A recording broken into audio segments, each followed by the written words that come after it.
So I went back home and I sat down and told my grandmother what happened. And she looked at me and, she told me, she said, the police officer was right what he told you, that you have a purpose. And she said, she told me that this is God's mercy to you. That He's sending these events in your life to make you realize that He loves you. He says, because if He didn't love you, He'd let you die. But He wants you to know Him. And He's allowing your life to be extended as a mercy till you know Him. So she said, go look for Him. So I went and renewed my search for God, needless to say. And I became an agnostic. Because I didn't believe formal religion, any formal religion had the truth. So I became an agnostic and decided that I was going to worship God and His oneness. And I used to pray every day, many times a day, bowing and prostrating on the floor, because this is how the Bible taught. This is how the Bible taught the prophets prayed. Abraham fell on his face and prayed. David fell on his face and prayed. And, Jesus fell on his face and prayed.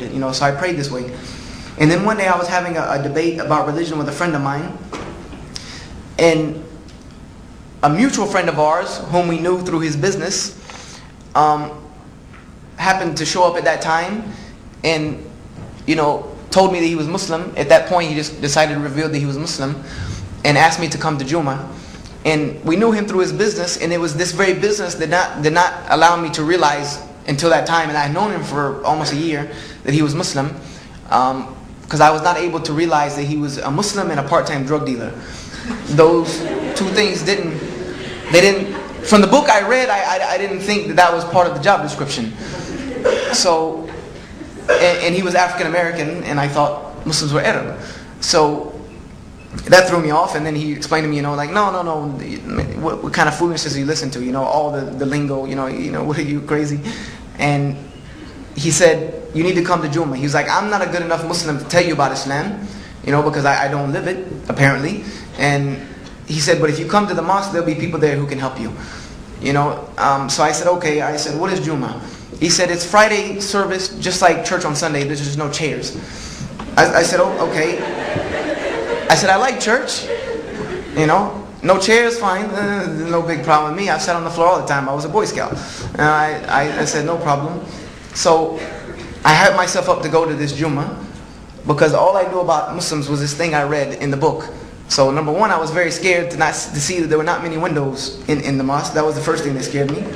The second thing that scared me was, and this might be shocking to you, that I lived across the street from this mosque all my life. When they told me where the mosque was, it was next door to the church that I used to go to learn how to become a missionary.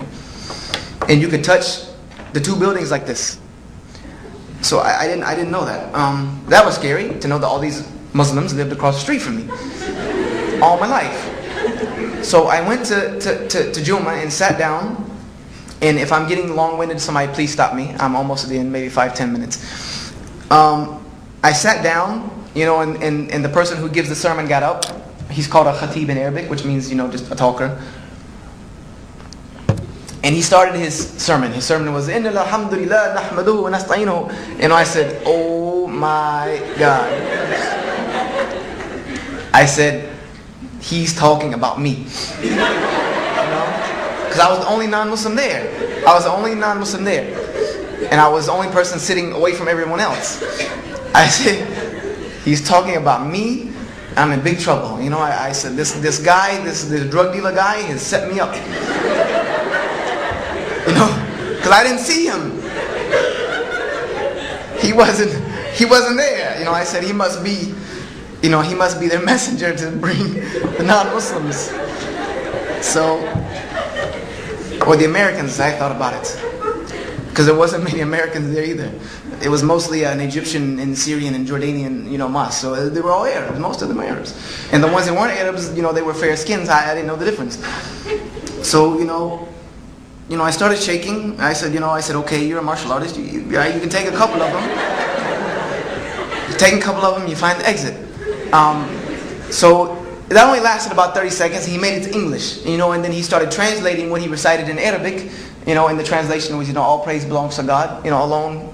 We praise Him, we worship Him, we seek His help, and we ask for His forgiveness. And that began to ease my heart a little bit. I said, okay, okay, calm down just a little bit. You're okay. And so I started to ease down in my seat a little bit, or my position on the floor. So, then, he would make it through some. And then every time, like every 5 minutes, he would go back to Arabic, and then I would get scared again, thinking, now he's talking about me. But then he would translate it, and it would be so beautiful. What he would say would be so beautiful, words like I had never heard before, ever. And I had understood from knowing a little bit of Hebrew, I understood a little bit of it, a little bit, because Hebrew and Arabic are not too far apart. Ancient Hebrew and Arabic, even in what's called Fusha, in ancient Arabic, are not very far apart. They're both ancient Semitic languages which have same roots. And I remember to this day what the sermon was about. Because as an agnostic, and what I had believed through reading the Bible, that was salvation comes from God alone. This was my conclusion. That the Bible says this, Jesus says this, nature tells you this, reasoning tells you this, logic tells you this. That God created me, therefore He's the only one who can forgive me. And this is what I would say to those who I was debating with at the end of my stage of Christianity, was that God did not question Jesus when He created me. He did not ask His permission. He made me and put me in the womb of my mother. Therefore, why do I need to ask anyone to worship Him? Why do I need to ask anyone or in anybody's name to forgive me? It didn't make sense to me. It didn't. And I'm not here to bash anyone's faith. I'm not. I'm just trying to give you my story. How I got where I'm at. How I got from there to here. That's it. And I remember that he told me, the sermon was that the forgiveness, don't despair in the mercy of God. That the door of mercy is always open to anyone at any time. And he said, as long as you have not died and the day of judgment has not come, that you can always fall on your face in front of God and ask Him for His forgiveness, and He can forgive you.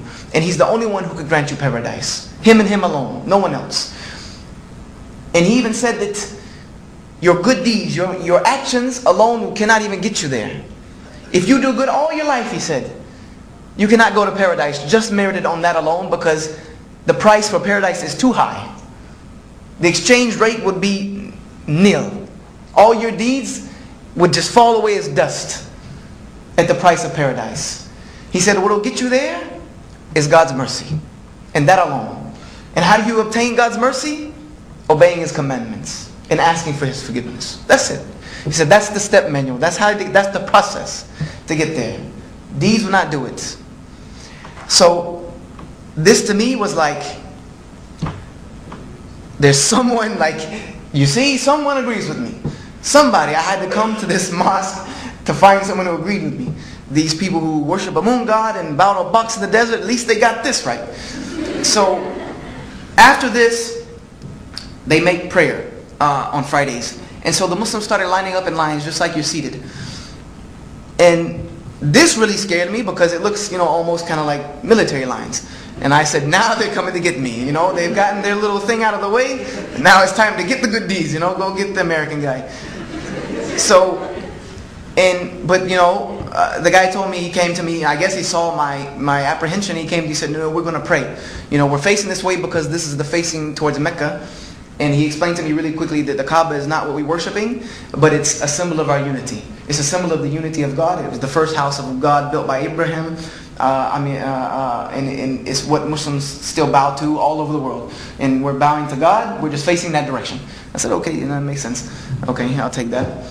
And when they started to make prayer, number one, the recitation of the Quran was the most beautiful melodic tone I have ever heard in my life. And I was a lover of music. Number two is when they started bowing and prostrating on the floor. The verses of the Bible rang in my head that this was the way the prophets prayed. This is the way the people of God prayed. So I said to myself, and even Christians fought me against that, why I would prostrate on the floor and pray. I said to myself, you've wrote this off way too long. You've wrote this religion off way too easy. And I became upset with myself because I considered myself studious. I considered myself open-minded. I considered myself having an intellect. So I said, you wrote this off way too easy.